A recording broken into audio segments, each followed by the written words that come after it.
Welcome to the Guide, Not Guru podcast. I'm your host, Kelly Brock. My purpose is to empower women to create authentic, aligned, and abundant lives. After over a decade of mentoring women in business and self-leadership, I found that we don't need to adopt a guru's blueprint. We need guides to help us build our own. So if you're ready to lead and be a work in progress, you've come to the right place.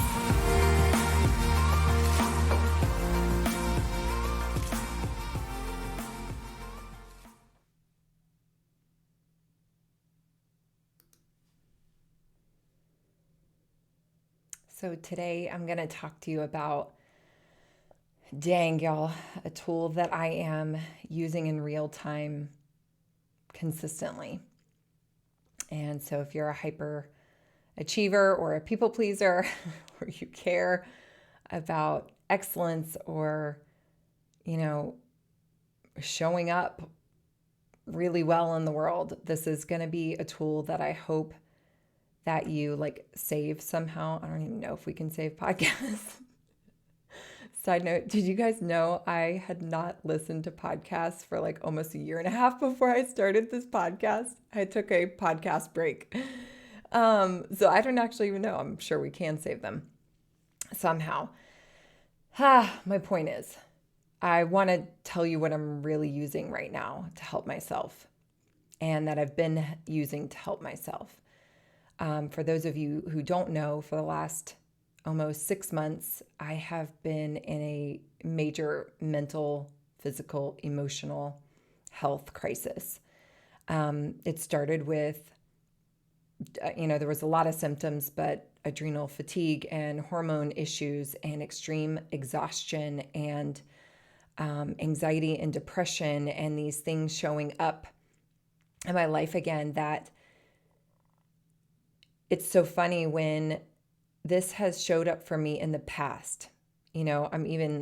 Most of my work that I do is me teaching people about just me sharing about the things that I've done that have helped me live a more peaceful and aligned and authentic life. And so when this happened to me before, when I had anxiety and depression and when my body was literally physically stopping me, I can look back and I see all of the conscious and unconscious, places that I was suppressing myself, that I was not being my true self, that I was avoiding and escaping and repressing. And it was pretty obvious. And for this physical, illness to be in my life again, when it first came on, I remember this one day going in the kitchen. I had almost not been out of bed for a couple of hours. It just was like, Josh, I'm not doing okay.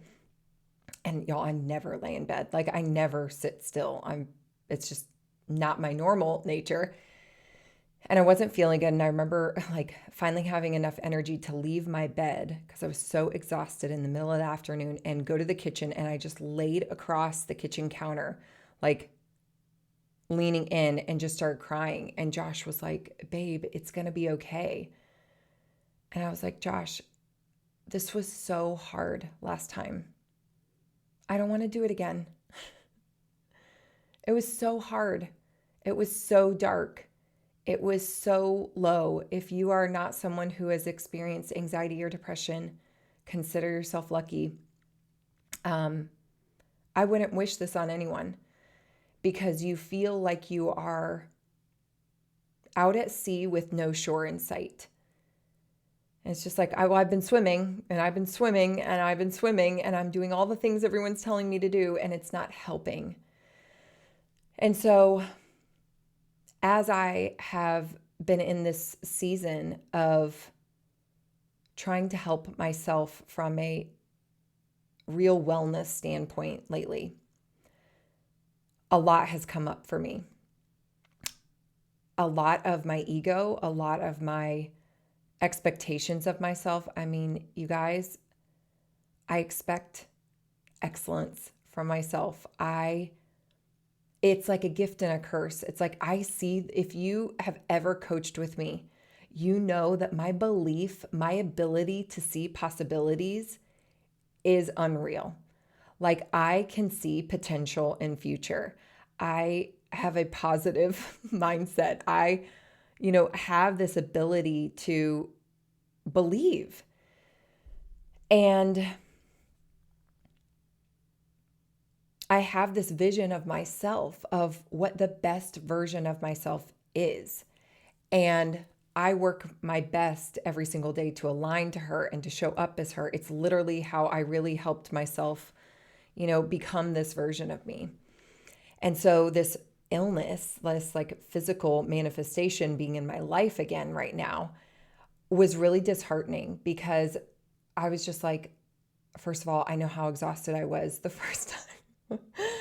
And having to like reorder my world and change my life. And, I know what it means. And a second part of me was like, how did this happen again?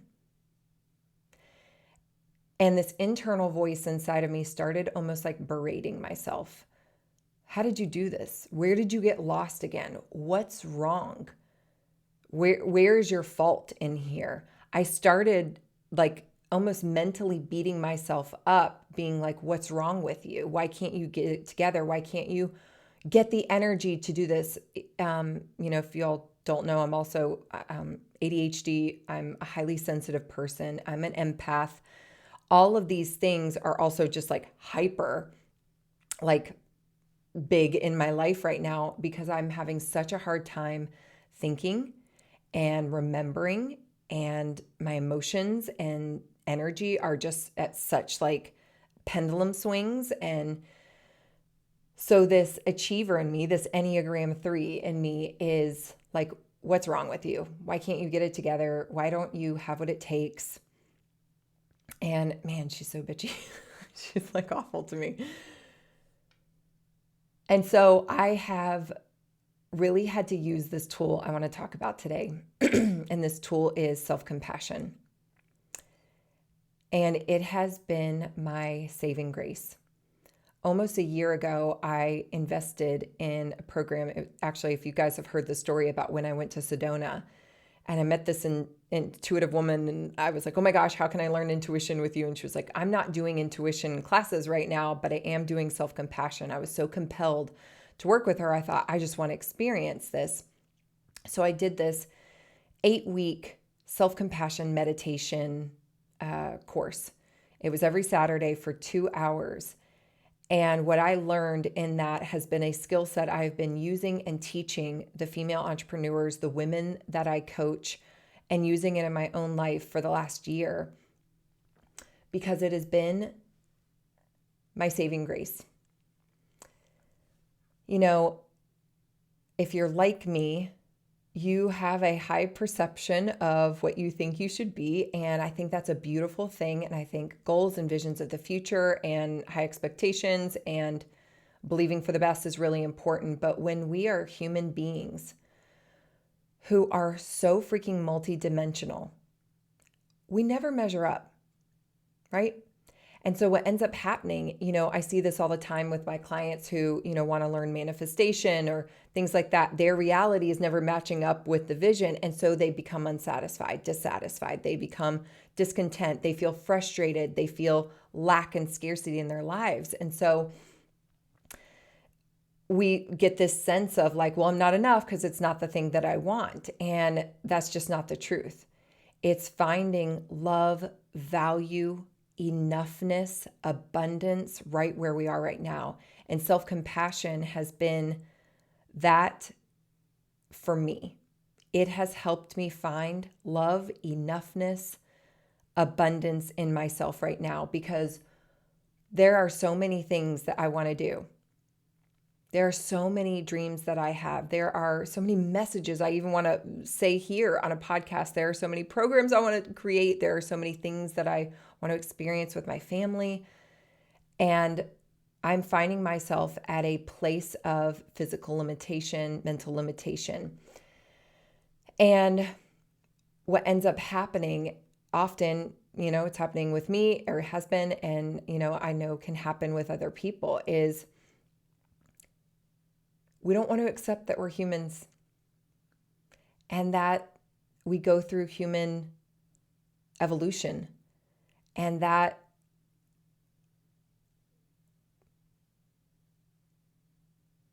that life goes through cycles and that there will be both a winter season of death and there will be a spring season of new growth. Life is cyclical, and that includes the human experience. And so I want to teach you about something that is helping me and has helped me hold space for myself in my winter season, in a season of challenge and of suffering, because it is not if you have suffering in your life, it is when you have suffering.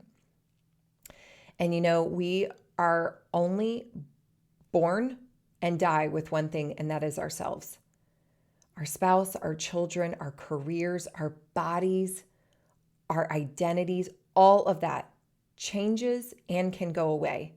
The only thing we really have is the experience we have with ourselves. And so why not create a more beautiful, loving experience with yourself? And that's where self-compassion comes in. When we are not compassionate to ourselves, we believe that we are not enough. We start looking outside of ourselves and we go, okay, well, what would I need to fix? What would I need to learn? What would I need to invest in? What program would I need to take? What relationship would I need to be in? We start to say, what retreat would I need to go on so that I can finally feel fulfilled, feel enough. And then we realize, oh gosh, I keep doing these things and it's not out there. Okay, it's in me. And then we start to self-sabotage. We start actually looking inwards and we find all the flaws, all the, problems with ourselves. And then we start to implode inside of ourselves and that negative self-talk roars. And deep down, we all want to love ourselves. We just don't know how. And we are certainly not in a culture that supports on a big level the message of you are enough. And, I remember when I was gifted the book, The Gifts of Imperfection by Brené Brown. And she talks about wholeheartedness. And she says, wholeheartedness is waking up and engaging with the world from a place of worthiness. Saying that no matter what gets done or what doesn't get done, I am enough. It's saying, yes, I am imperfect. Yes, I am vulnerable. Yes, I am even afraid. But that also doesn't change the fact that I am brave and I am worthy of love and belonging.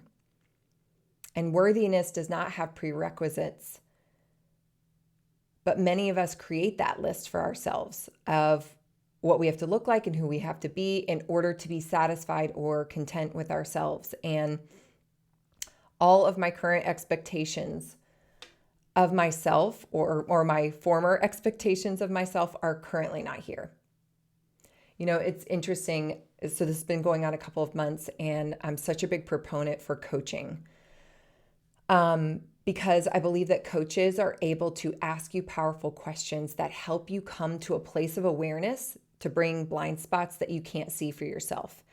And my coach was asking me the other day, I was honestly crying to her and I was just like, when am I coming back? Like, where am I and when am I coming back? Meaning this old version of me, this like achiever who can think thoughts and remember things to do and is mentally well and has energy and feels joyful. I was like, where is this woman? And she said, what if she's never coming back? And I was like, oh, what if she's never coming back? And she said, you keep waiting for this version of you to come back so that you can be happy.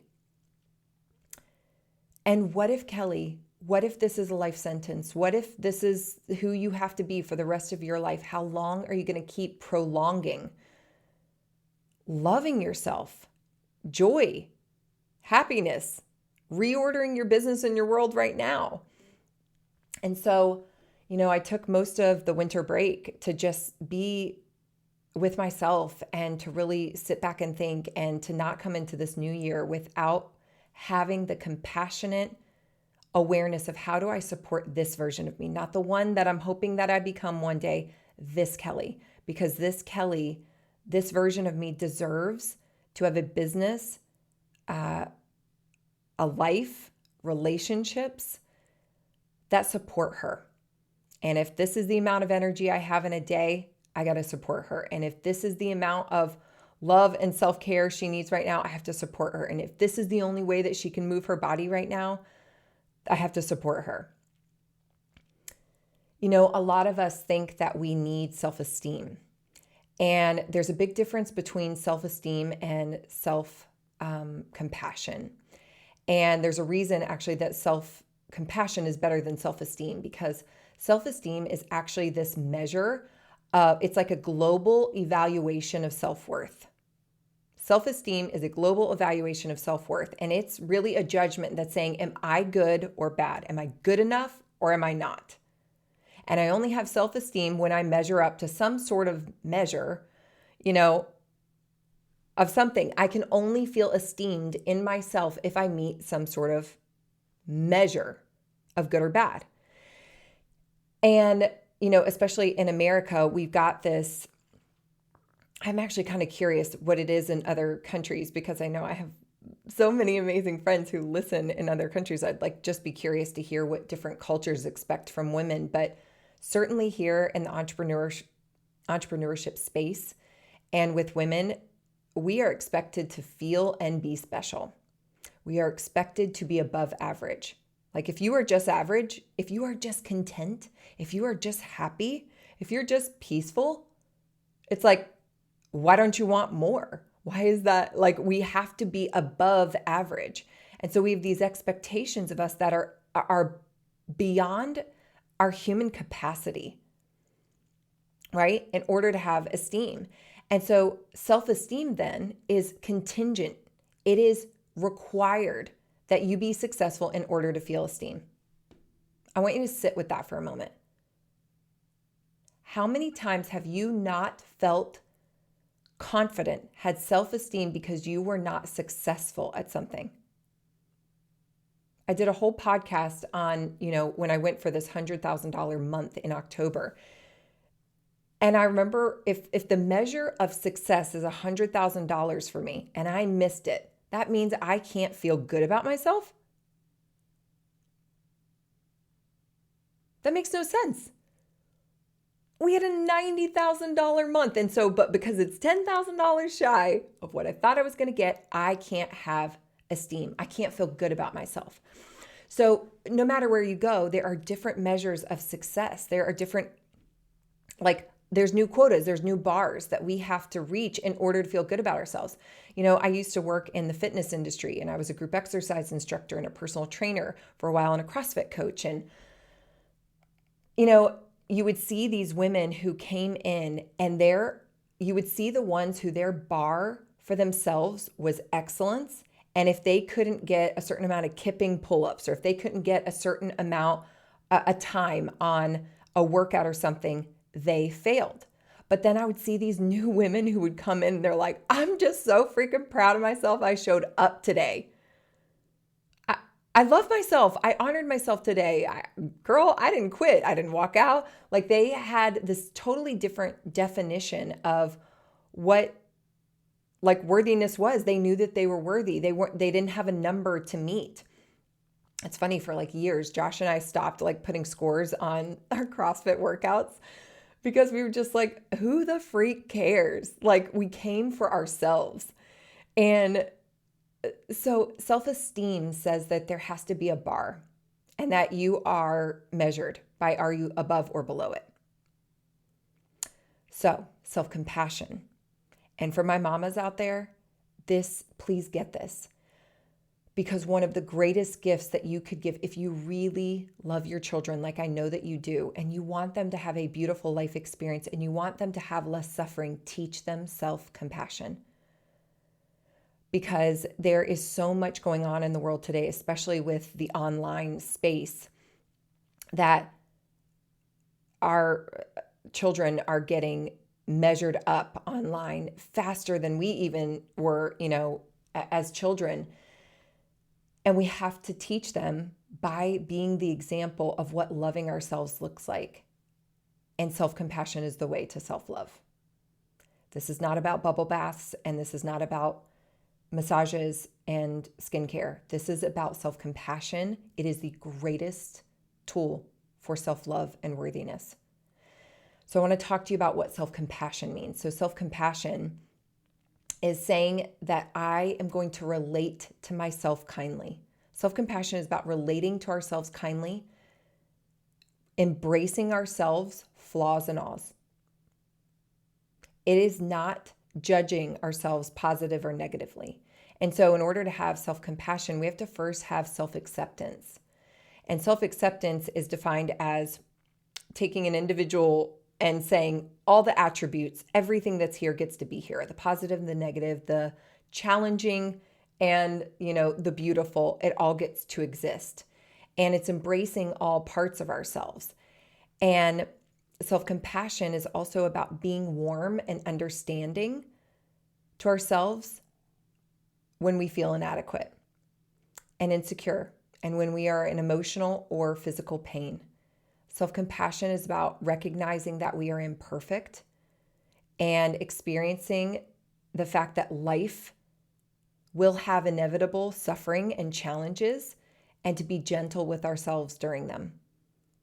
At this moment in time, I've got some inklings on where, this started coming from for me, but a lot of this I do believe is like nervous system stuff, like things I had no idea I was experiencing that has sent my body into a frenzy. And so how can I even blame myself?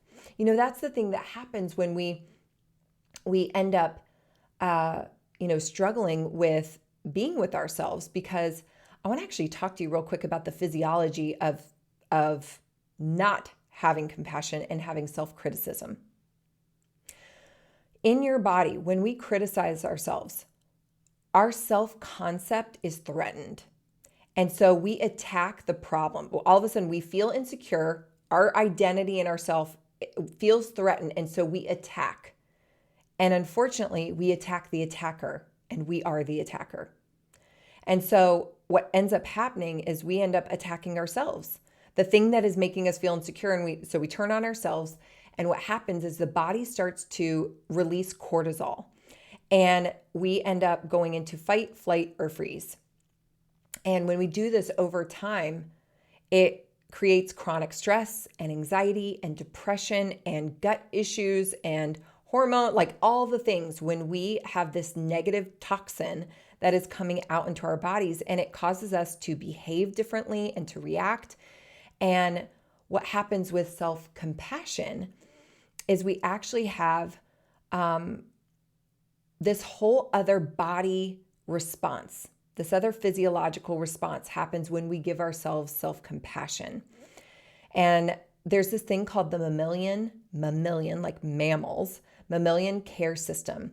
And it's a system that allows all mammals, including humans, because we are one, to care for our offspring, to care for our babies, to, help the immature and the in need survive, and to give care and love. It is something that is innate in us as humans. And so when we activate this mammalian care system in our own bodies, when we start to practice self-compassion in ourselves, guess what happens? Immediately our body activates very differently than self-criticism. So before cortisol was going off, our mind is flooded with fight, flight, or freeze. When we have self-compassion, immediately our body is flooded with oxytocin. And oxytocin is the love hormone. And then it's flooded with endorphins. And that's the natural feel-good opiates that come in our body. And when those are released into our body, immediately we feel a reduction in stress. We feel safe. We feel calm. We feel secure. And so I want to tell you a couple of key parts about self-compassion. Then I want to take you guys through a loving kindness, self-compassion meditation. So self-compassion has 3 elements, and you can study Kristin Neff. She is who I have started to understand and learn self-compassion from. And she's got a great YouTube TED Talk about self-compassion. And she talks about the 3 key elements to self-compassion. The very first key is mindfulness. In order for us to be compassionate, We have to be aware of this present moment.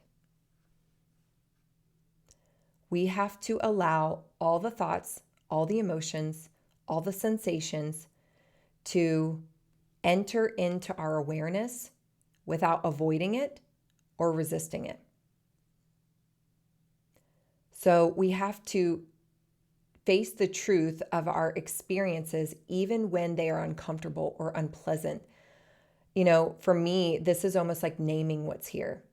So when I practice mindfulness, if I'm in a moment of needing to give myself self-compassion, I start allowing what's here. And I go, okay, what's here right now? It's like, I'm frustrated. I'm overwhelmed. I'm exhausted. I'm breathing heavily. I'm also strong in these other areas. I'm also brilliant in these other areas. It's like all of this gets to exist, but you have to be mindful what's here right now. What's happening right now? The second element is self-kindness. And self-kindness is instead of berating ourselves for being inadequate, we offer ourselves warmth and unconditional acceptance. Self-kindness is about treating ourselves with patience and kindness, especially during challenging times. Like, think about how you would treat a friend if she was going through this and she's beating herself up for whatever she's challenged with in that moment. And you would say, hey, don't say those things. You're amazing. It's okay. I love you. Take a deep breath, right? Like, we give ourselves kindness. We would give our friend a hug. Think about what happens when your children, when they make a mistake, you're like, oh my gosh, come here. It's okay. Everybody makes mistakes, right? Like, the kindness we would extend to someone else, we have to extend to ourselves. And the third piece of this, of really having self-compassion, and this is a big one, is we have to understand the common humanity. We have to understand that, y'all, no one in this world, hear me when I say this, no one in this world gets through life without challenges. All of us are humans and we are flawed, work in progress people. And everyone fails and everyone makes mistakes and everyone experiences hardship in life. And when we learn to accept and forgive ourselves for our flaws, since they are a part of the human experience and since we are not perfect beings, we can start to relax into self-compassion. I literally want you to think about for a moment whoever you idolize, he or she struggles too. It's one of the challenges of social media is that, we present a highlight reel. And so everyone else is measuring up their reality to someone else's highlight reel. And it makes us forget that other people, I guarantee, are going through these problems. No one gets through life without these challenges, without making mistakes, without feeling like a failure, without wondering if they're enough. So when you understand it's not just a you thing, you are not broken. This is a part of the human experience, and everyone you know is having the same human experience. It may just be a different day in their flow. I think of life, like a wave. We just have to ride the wave. Sometimes we're up, sometimes we're down. Think about actually, and on an EKG, if you think about the lines of like your heartbeat, it goes up and down, up and down, up and down, only when it is flat. The only time it is flat and even is when you are dead. The human experience will be a rising and a falling. And so for the rest of your life, you will have a rising and a falling. For the rest of your life, you are going to have challenging times. If the rest of your life, you are going to make mistakes. I was listening to something the other day. Gosh, I'm going on a rant here today, but it's okay. I was listening to this the other day. One of my words for this year that keeps showing up, well, two of them, are vulnerability and courage. And I'm like, no. And empowerment. I'm like, no. I'm like, no, I don't want to. Because every word requires you become it in a year. And so last year was heal, and here I am. So when I was listening to, actually, it was a call to courage on, I think it's on Netflix. And of course, it's Brene Brown. Golly, is she my guru or what? No, she's my guide. Okay.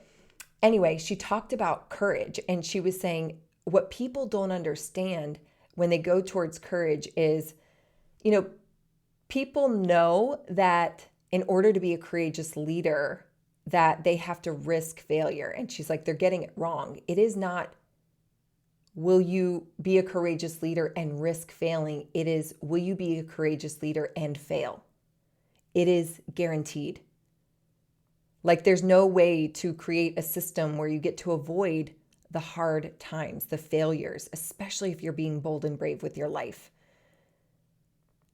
Man, if you are being authentic, like I'm trying to be, it is vulnerable and risky. And guess what? That means it's emotional. And if we don't know how to be with ourselves in the hard emotions, we are missing out on the experience of our lifetime, which is the one with ourself.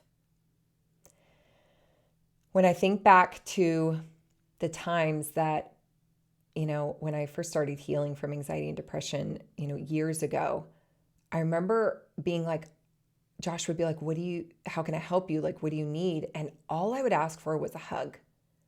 I was like, I feel like I just need a hug. And immediately I would get this hug from him, and my body, I now know it was regulating. My body was going into the mammalian care system. It was softening and relaxing and feeling safety and security. My kids could do this. We do this naturally to our children. We heal them. We regulate. And so self-compassion is understanding the mindfulness. What's here? Naming it. What's here? Can I then give myself kindness? Can I be as kind to myself as I would be to a friend? I've started saying things to myself, like actually right before this podcast, I was so exhausted. I just gotten done doing coaching calls and I wanted to do this podcast, and I was like, I need a break. And I literally put my hand on my heart and I started saying to myself some of the things I'm going to say to you in this meditation. And immediately my whole body disposition and energy and breath changed. Can we say to ourselves the things we are wishing someone else would say to us? We must. And then can we remember that this is a human experience, that it is collective, and that the common humanity experience is that we're all going to go through this. So I want to take you all into a loving kindness meditation. Meditation I was able to go through, and it's quick and it's beautiful, and I bet your body will feel different. So if you have a moment, if you're not driving, or pause it and sit down, take a deep breath, inhale through your nose, exhale through your mouth. Taking another deep breath, inhale through your nose, exhale through your mouth. And with every breath you take in, inhale the refreshing air, and exhale any tension in your body or in your mind. Imagine it just flowing out of you. And allow your breath to come to a natural flow. I want you to place your hands on your heart and become reflective for a moment. Allowing a sense of kindness, patience, and appreciation for yourself. Allow it to arise up in your body. I want to ask you a few questions. Ask yourself right now, what do I need? What do I truly need right now?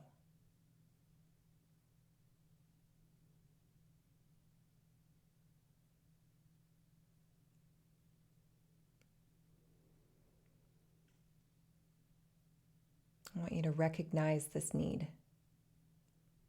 And I want you to ask yourself, what do I need to hear right now? What am I wishing to hear right now?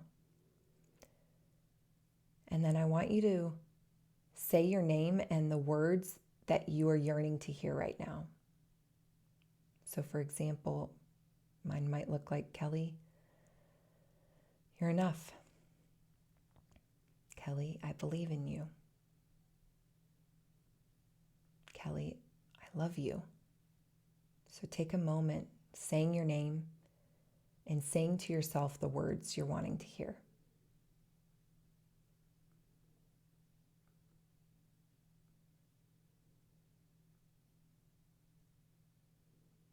Start to notice how you're already feeling different.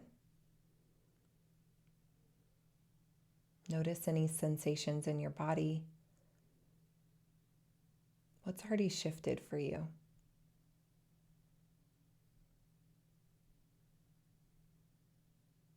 And now I want you to take those same statements and I want you to turn them into wishes for yourself. So that would look like, may I recognize that I am enough. May I value myself. May I find peace in this moment.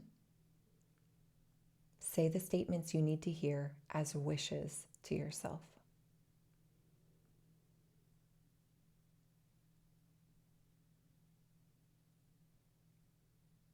Notice how that feels. How does it feel to be on your own side?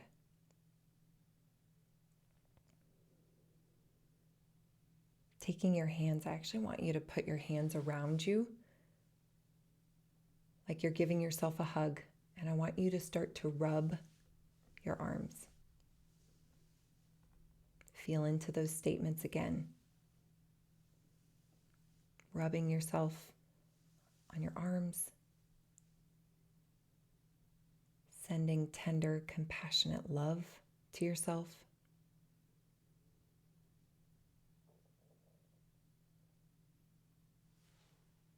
Feel what that feels like to be on your own side. Taking a deep breath, inhale through your nose. Exhale through your mouth. Opening your eyes. This is available to you in any and every moment.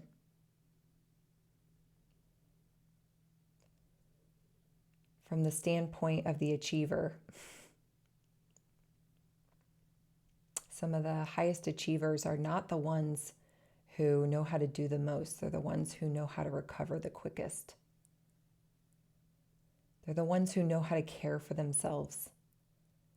And from the standpoint of Kelly Brock, hear me when I say this, you're it. At the end of your life, you have your experience. And the way that we get to the end, man, it's about how we felt on the way. It's the experiences we had. It's the emotions, the feelings. And so if you can be your supplier of all of the love and compassion that you are needing, it makes this journey as a human even easier. I hope you guys will save this one. I hope you will practice these tool sets. And if you're wanting to go deeper into self-compassion work, I am going to be a part of the compassion cultivation training, this 8-week meditation again in starting January 21st. And it's going to be every Saturday for 2 hours. And I know that's your Saturdays, but my gosh, I'm doing it round 2 because it was so good for my soul. And it is a skill set I use on the daily. And I've learned to be more resilient and more kind and more compassionate, both to myself and others. I have moved through hard times with less resistance, and I have been able to enjoy even this a little bit easier than I would without it. So I hope you'll join me. In the show notes of this episode, we will attach the link if you're wanting to join me and others in a really incredible 8-week experience for compassion cultivation. I'll see you guys next time. Hey, friend, thank you for listening. My goal is to empower as many women as possible. If this episode supported you in any way, I would love it if you'd leave me a review or let me know on Instagram. You can take a screenshot or tag me or just shoot me a DM. If you're looking for any kind of additional support, don't hesitate to reach out. See you here next Tuesday.